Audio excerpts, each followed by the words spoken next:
Olá, pessoal. Nessa aula nós vamos falar sobre dois temas relacionados à matéria de pessoa jurídica. Questão rápida sobre a responsabilidade civil das pessoas jurídicas e depois vamos falar da desconsideração da personalidade da pessoa jurídica. Vamos lá, vou colocar aqui o slide para vocês que começa a nossa matéria. Como a gente estuda em geral, a pessoa jurídica ela age sempre representada, não é isso? Ela não tem ação própria, você não enxerga a pessoa jurídica. E como tal, nesse agir representado da pessoa jurídica, ela pode causar danos às pessoas. Ou seja, no desempenho das suas atividades, na exploração da atividade da pessoa jurídica, podem ser causados danos para pessoas. Vamos pensar. Estou lá andando de ônibus, lá pela pessoa, uma atividade explorada por uma pessoa jurídica, não é isso? Mas que é realizada por meio de uma pessoa física, que é o motorista. E aí acontece um acidente, em virtude de culpa daquele motorista que dirigiu imprudentemente. E eu venho a me machucar, preciso de atendimento médico e vou ter custos com isso. Eu posso representar, responsabilizar a pessoa jurídica pelo pagamento desses danos? Sim. A ideia de se falar da responsabilidade da pessoa jurídica é justamente entender que a pessoa jurídica sozinha não causa danos, porque ela é uma abstração, não é isso? Mas que, uma vez representada pelos seus prepostos, preposto, gente, qualquer pessoa que realiza um serviço, uma atividade em nome da pessoa jurídica, pelos seus empregados, ela vai ela poderá causar danos àquelas pessoas que com elas se relacionam. Então, a regra, tanto das pessoas jurídicas de direito privado, quanto das pessoas jurídicas de direito público, é que a PJ responde pelos atos praticados pelos seus representantes. Essa responsabilidade se dá em caráter objetivo. O que é isso? Independentemente da ferição de culpa. Até porque, gente, tem como pensar na culpa da empresa de ônibus pelo ato que aconteceu? Na culpa do ente público pelo ato que aconteceu? Não, porque eles não são passíveis de subjetividade, não é isso? Mas tem como pensar na culpa do funcionário, funcionário público, do empregado, por aquilo que aconteceu, não é? Então a PJ responde objetivamente, apurando-se a culpa em relação ao agente, seja ele o empregado, seja ele o funcionário público. Inclusive, está tanto na Constituição, artigo 37, parágrafo 6º, quanto no Código Civil, artigo 43, não coloquei aqui na tela, em relação a pessoas jurídicas de direito público. E no 932, inciso 3, cumulado, associado ao 933 do Código Civil, que essas pessoas jurídicas podem inclusive se voltar contra os agentes, se provado que eles tiverem culpa, para exigir, em via que a gente chama de regresso, a devolução, o ressarcimento daqueles custos que eles tiveram na indenização pelos atos causados por esses sujeitos. Então, entendo, a pessoa jurídica não age sozinha, ela sempre age por meio dos seus prepostos, dos seus agentes, dos seus funcionários. Ela vai se responsabilizar e pagar os danos causados por esses sujeitos. Essa é a regra aqui desse ponto da matéria. Mas quero agora passar ao estudo da desconsideração. E para falar de desconsideração, a gente volta naquela figurinha que eu trabalhei com vocês em sala, coloquei lá na tela, não é isso? Que mostra a autonomia patrimonial. Então, nas primeiras aulas sobre personalidade jurídica, eu já fiz referência a esse quadro. Por quê? Uma vez que eu crio uma pessoa jurídica, e vamos lembrar, a criação da pessoa jurídica decorre do registro. Ela adquire autonomia de personalidade. E por se tratar de uma pessoa jurídica, ter um sujeito personalizado, distinto daqueles que as criaram, ela vai ter direitos e deveres que são próprios, que não se confundem com o dos seus sócios, os seus criadores. E vai ter patrimônio que é próprio, que não se confunde com aqueles que a criaram. Logo, ela não é atingida, por regra, pelas dívidas pessoais do sócio, assim como os sócios não serão atingidos pelas dívidas da pessoa jurídica. Isso dentro de um contexto de exploração normal da pessoa jurídica, que, veja, está retratado no artigo 49A do Código Civil. A pessoa jurídica não se confunde com seus sócios, associados, instituidores ou administradores. Parágrafo único. A autonomia patrimonial das pessoas jurídicas é um instrumento lícito de alocação e segregação de riscos, estabelecido pela lei com a finalidade de estimular empreendimentos para a geração de empregos, tributo, renda e inovação em benefício de todos. Então não é fraude separar, não é fraude fazer uma pessoa jurídica para me resguardar. Há um interesse do mercado, da sociedade, na geração de empregos, no tributos, renda, inovação, na criação de pessoas jurídicas, que tem por outra face a separação das personalidades no interesse do empresário. Isso estimula o empreendedorismo no interesse da sociedade como um todo. Estamos aqui falando de uma separação que vigora diante de uma atuação normal da pessoa jurídica, de uma exploração normal, regular, de boa fé daquele negócio. E não há que se falar aqui de injustiça pelo fato de o sócio não poder ser atingido pelas dívidas da sociedade e, eventualmente, o credor ficar sem receber ali os seus créditos, se esses instrumentos são usados regularmente, são usados sem fraude, sem intenção de prejudicar. Afinal, a atividade eventualmente não dar certo é um risco do empreendimento, que em geral vai onerar os sócios, mas os credores também têm que ficar atentos para não dar crédito para aqueles que não têm capacidade de pagamento. Então a personalidade surge com o registro, cria um sujeito distinto, com patrimônio autônomo. Então, o patrimônio da sociedade responde pelas dívidas da sociedade. O patrimônio dos sócios responde pela dívida dos sócios. E a gente não mistura. Há, diziam os franceses, uma espécie de um véu protetor que divide esses sujeitos, protegendo um em relação aos outros aqui nesse sentido, o que reduz o risco do empreendimento em relação ao patrimônio próprio dos sócios. Estou falando aqui da sociedade porque a gente lida mais com essas questões em relação às sociedades, mas poderíamos pensar em relação às associações também, fundações, etc. Como disse, essa separação, essa autonomia patrimonial existe e produz seus efeitos diante de uma exploração regular da pessoa jurídica. Mas se eu uso a pessoa jurídica com intenções fraudulentas, buscando prejudicar terceiros, os meus credores e até outros sócios, isso sai da regularidade.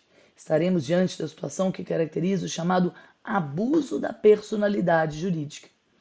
E diante destas situações, autoriza o legislador que se levante este véu, como falei, o véu lá protetor, afastando-se a autonomia, a separação patrimonial, para que os patrimônios pessoais particulares dos sócios sejam atingidos ou respondam pelas dívidas da pessoa jurídica. E como veremos em seguida, aconteça também o contrário, podendo se responsabilizar a pessoa jurídica pelas dívidas dos sócios. O fundamento da desconsideração da personalidade jurídica está no artigo 50 do Código Civil, que após aquele 49A que lemos falando que é regular a separação patrimonial, vai trazer para a gente situações em que nós afastamos essa separação patrimonial para que se atinja o patrimônio da pessoa jurídica pela dívida pessoal dos sócios ou dos sócios pela dívida da pessoa jurídica. Está aqui na nossa tela, vocês podem acompanhar aí também no código de vocês. Em caso de abuso da personalidade jurídica, caracterizado pelo desvio de finalidade ou pela confusão patrimonial, pode o juiz, a requerimento da parte ou do Ministério Público, quando lhe couber intervir no processo, desconsiderá-la, para que os efeitos de certas e determinadas relações de obrigações sejam estendidos aos bens particulares de administradores ou de sócios da pessoa jurídica beneficiados direta e indiretamente pelo abuso. Então, gente, o que eu quero que vocês entendam aqui é que eu vou ter uma situação excepcional, em que nós quebramos a autonomia, a separação patrimonial, levantamos aquele véu protetor para permitir que eu cobre aquela dívida específica que está sendo cobrada no processo e era da PJ, da pessoa física, do sócio. O sócio pode ser até outra pessoa jurídica, mas que eu posso cobrar do sócio. Eu não estou despersonalizando, que é isso? Eu não extingo a pessoa jurídica. Não serão todas as dívidas que ela tem que vão automaticamente passar a ser cobradas do sócio. São tão somente aquelas que estavam sendo discutidas naquele processo. Em relação a outras dívidas, é preciso que os seus credores ajuizem ações e peçam também a despersonalização. Só serve, então, para aquela situação, para aquele sujeito, aquele terceiro que ajuizou a ação e pediu a cobrança. Não conseguiu cobrar diretamente da pessoa jurídica, demonstra para o juiz o abuso por meio de um incidente processual chamado incidente de desconsideração da personalidade jurídica, e o juiz, verificando os requisitos que, voltando, estão claros aqui para a gente no artigo 50 do Código Civil. Então, quando demonstrado o abuso da personalidade, requerendo-se ao juiz, por meio do incidente da desconsideração da personalidade jurídica, o juiz defere, então, que certas determinadas obrigações, dívidas aqui, sejam cobradas dos bens particulares. E mais, antigamente, nós cobraríamos de qualquer dos sócios. Hoje, apenas daqueles que praticaram o ato fraudulento, podendo ser aqui para gente o administrador ou aquele sócio beneficiado diretamente pelo ato fraudulento. Certo? Falei então que são situações de abuso da personalidade jurídica. Quando é que eu tenho esse abuso? O abuso da personalidade jurídica, e eu vou voltar aqui no navegador, porque a gente vai ter a descrição certinha da conduta. A reforma legislativa de 2019, vocês podem ver que a redação é nova, ela promoveu várias mudanças nesse dispositivo. Em primeiro lugar, dizendo que a desconsideração faz com que se atinja apenas o patrimônio do administrador ou do sócio beneficiado pela fraude. Eu não vou atingir todos os sócios. A redação anterior era ampla, permitia que eu atingisse qualquer sócio. E também se buscou esclarecer o que é o abuso de personalidade. Antes, falava-se apenas genericamente que era desvio de finalidade e confusão patrimonial, igual estava lá no nosso slide. Agora, o legislador se preocupou em definir o que é cada um deles. Não é bem função do legislador ficar fazendo definição e conceito, mas a preocupação do legislador aqui é que a gente não ampliasse demais a aplicação. Então vamos ao parágrafo 1º. Para os fins do disposto nesse artigo, desvio de finalidade é a utilização da pessoa jurídica com o propósito de lesar credores e para a prática de atos ilícitos de qualquer natureza. Parágrafo 2º. Entende-se por confusão patrimonial a ausência de separação de fato entre patrimônios, caracterizada por cumprimento repetitivo pela sociedade de obrigações do sócio ou do administrador ou vice-versa, transferência de ativos ou de passivos sem efetivas contraprestações, exceto de valor proporcionalmente insignificante. 3. Outros atos de descumprimento da autonomia patrimonial. Importante aqui só o parágrafo 4º, o terceiro eu já vou falar em outra questão. A mera existência de grupo econômico sem a presença dos requisitos de que trata o caput desse artigo não autoriza a desconsideração da personalidade da pessoa jurídica.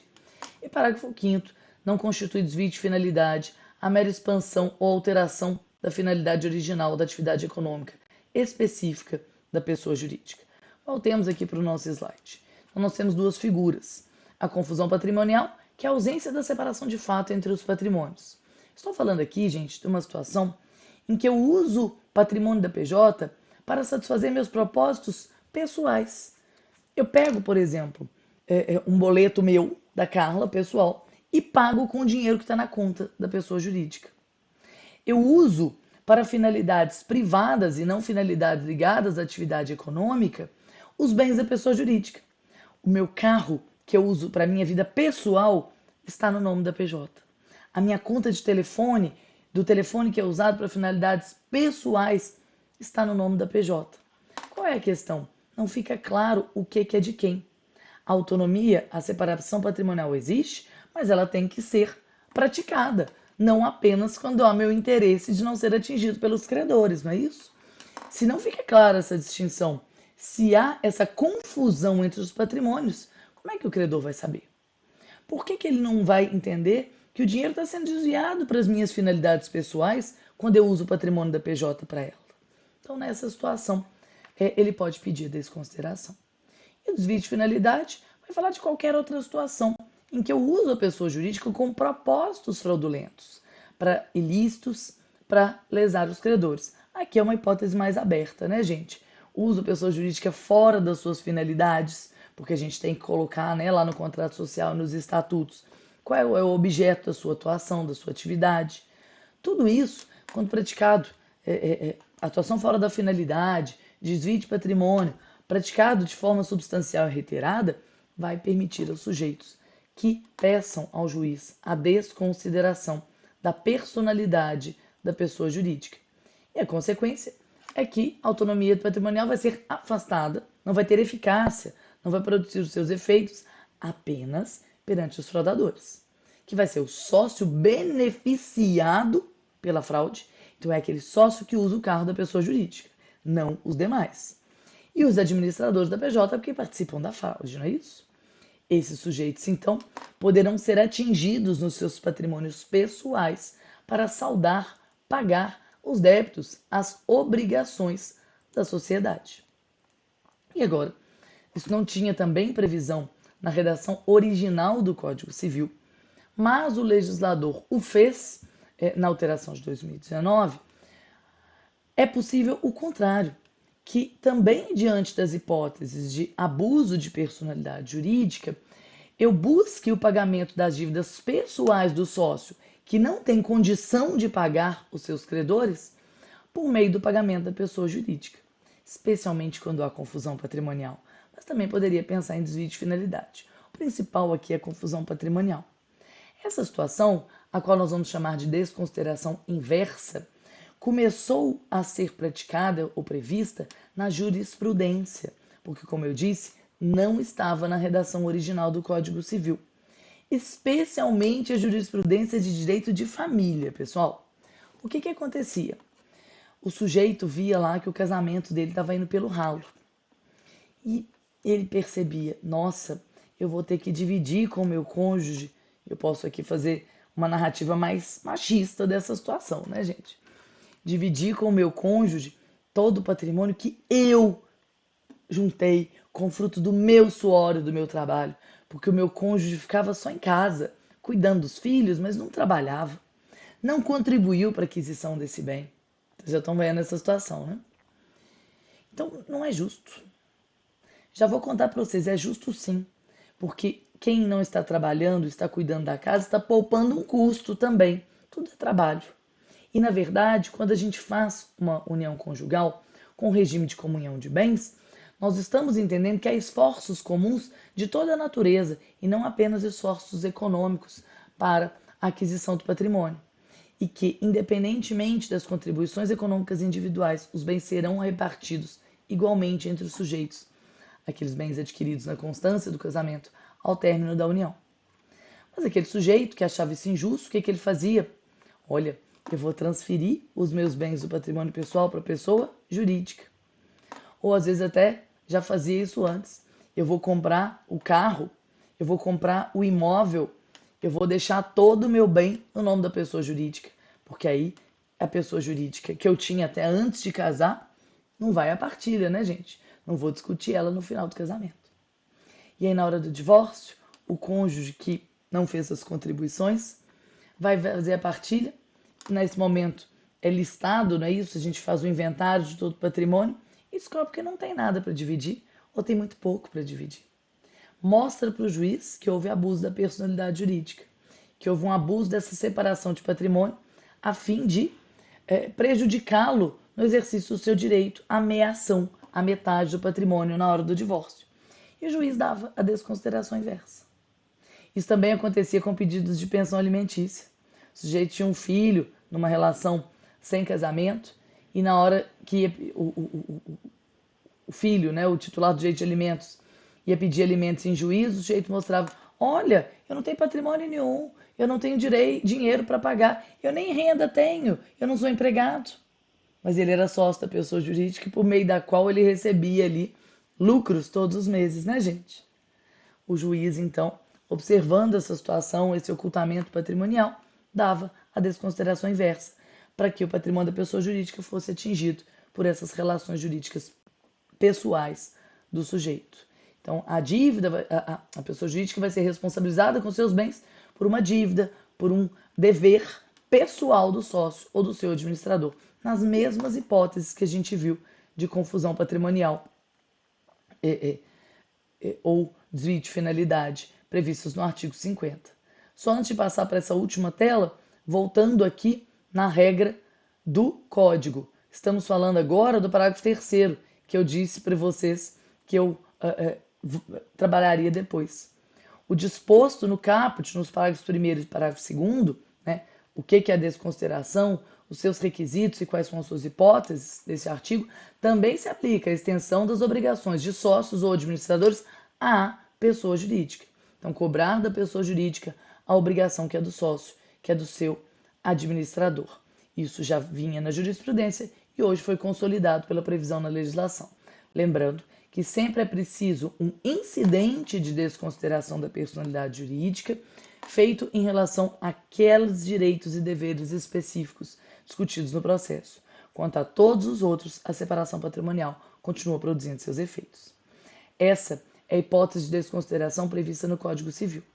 Mas só para dar notícia a vocês, em várias outras normas a gente tem previsão de desconsideração.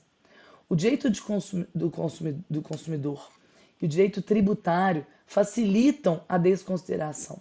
Não preciso de hipóteses tão específicas como a gente tem aqui. No artigo 28 do Código de Defesa do Consumidor, a gente tem a teoria menor da desconsideração, que pode ser feita em qualquer situação em que o consumidor não conseguir cobrar da pessoa jurídica os seus direitos, os seus créditos, em virtude da falta de patrimônio. É muito mais fácil, porque eu preciso proteger mais o consumidor. No tributário, a gente vai chamar a desconsideração de redirecionamento da responsabilidade. O fisco também tem hipóteses especiais em que ele pode cobrar dos sócios, dos administradores, os seus créditos tributários, porque a gente sabe que o Estado se dá condições privilegiadas dessa cobrança. A lei de falências traz outras hipóteses quando a gente tem fraudes na administração de uma empresa que foi à falência. Podemos pensar em outros aí pela legislação que vocês estudaram ao longo do curso de Direito, em outras disciplinas que não são próprias aqui da nossa matéria. Então, com isso, falamos brevemente dessa matéria de desconsideração e finalizamos aqui o nosso conteúdo.